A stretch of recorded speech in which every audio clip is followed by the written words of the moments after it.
E aí, terceiro ano, tudo bem com vocês? Aqui é o professor Danilo, de Sociologia. Hoje nós vamos iniciar um novo capítulo.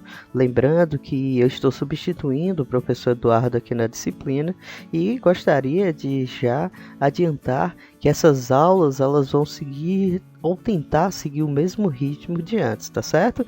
A única diferença é que as atividades elas vão ficar para a sala de aula ou, caso vocês queiram sugerir, eu posso tirar um dia para fazer a correção das questões que mais deram trabalho aí para vocês, tá certo?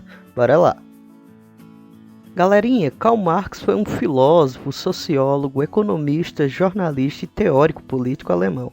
Junto a Friedrich Engels, ele elaborou uma teoria política que embasou o chamado socialismo científico. Suas contribuições para a filosofia contemporânea incluem, além da análise social e econômica, um novo conceito de dialética, baseado na produção material da humanidade.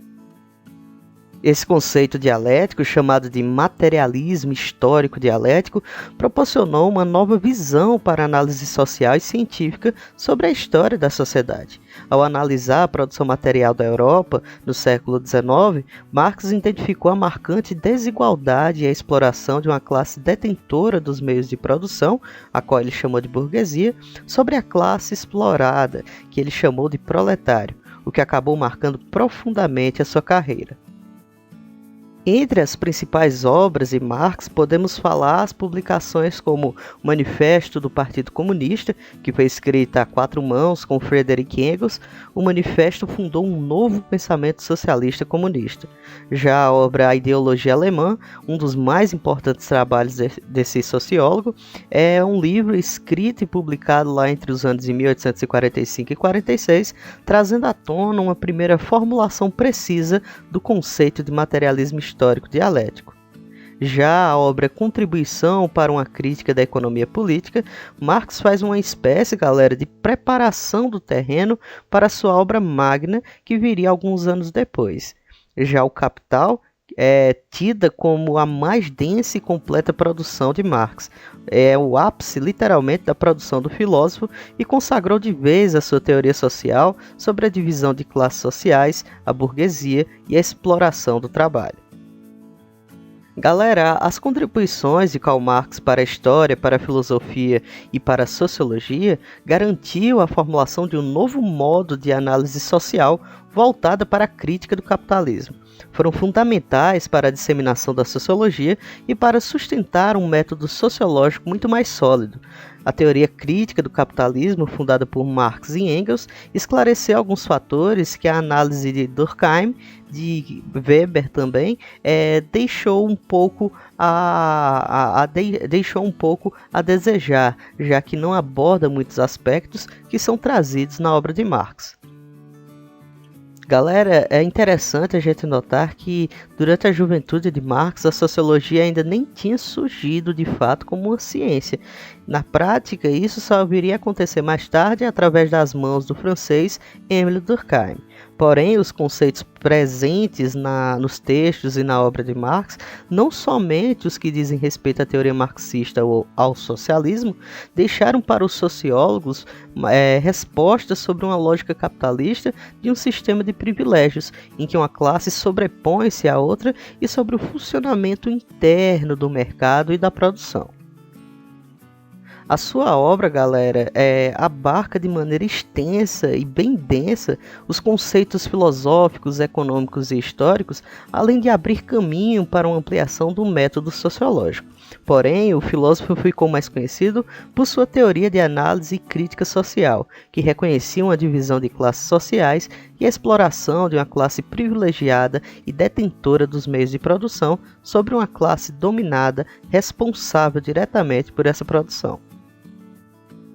O conceito e o conjunto de conceitos que foram compostos por Karl Marx é denominado de materialismo histórico dialético, que seria um método de análise social e histórica baseada na luta de classes. Então, logo no início lá da sua obra Manifesto Comunista, Marx e Engels afirmam que a história de todas as sociedades até hoje é a história das lutas de classe.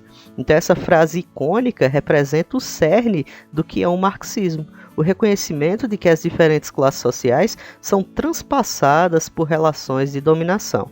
Então, dentro da teoria geral do marxismo, alguns conceitos se sobressaem. Entre eles, nós podemos falar sobre a noção de infraestrutura e superestrutura. A infraestrutura ela é pautada na economia e por sua centralidade na esfera produtiva, que é o principal eixo compositor do materialismo histórico.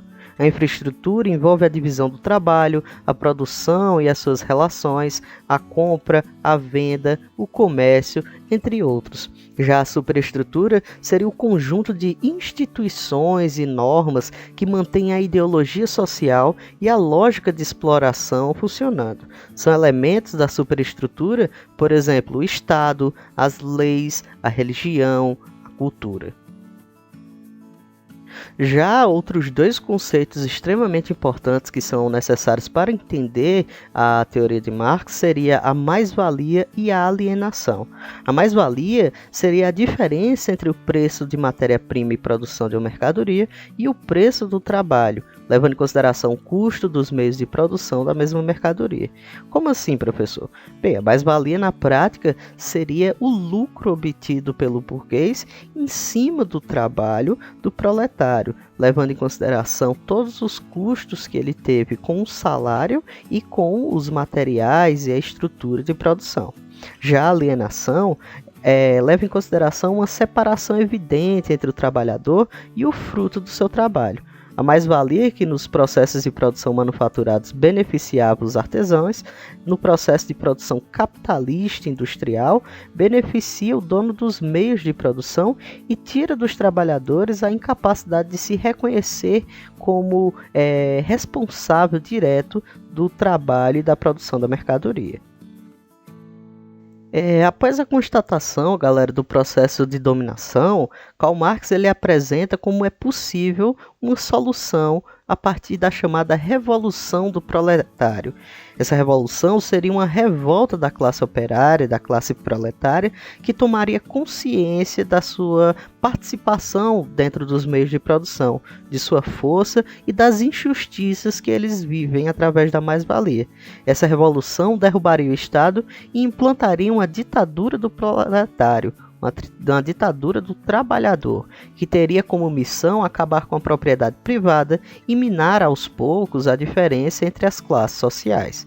O fim disso seria supostamente o comunismo, ou seja, a forma perfeita do socialismo de acordo com o teórico.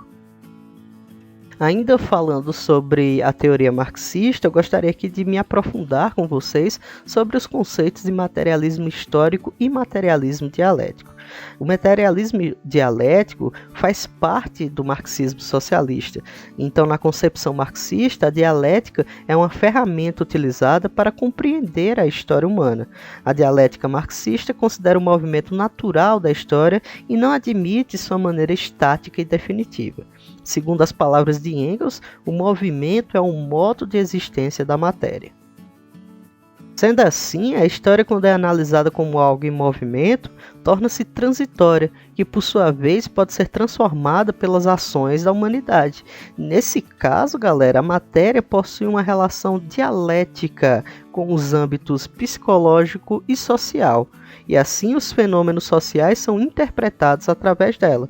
Por meio dessa relação dialética entre o ambiente, o organismo e os fenômenos físicos, os seres humanos também, inclusos aqui, a cultura e a sociedade, acabam criando o mundo, ao mesmo tempo que são modelados por ele.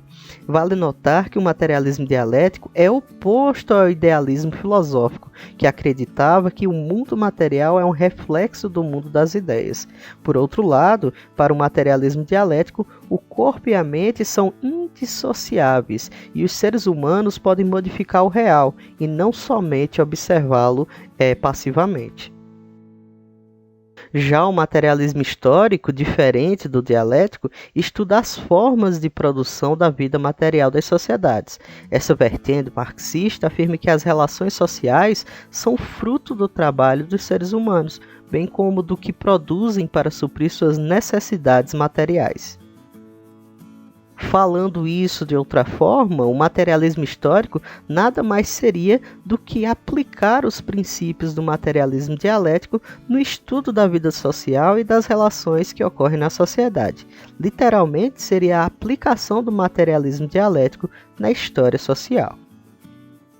Então é isso, pessoal. Espero que vocês tenham gostado da videoaula de hoje.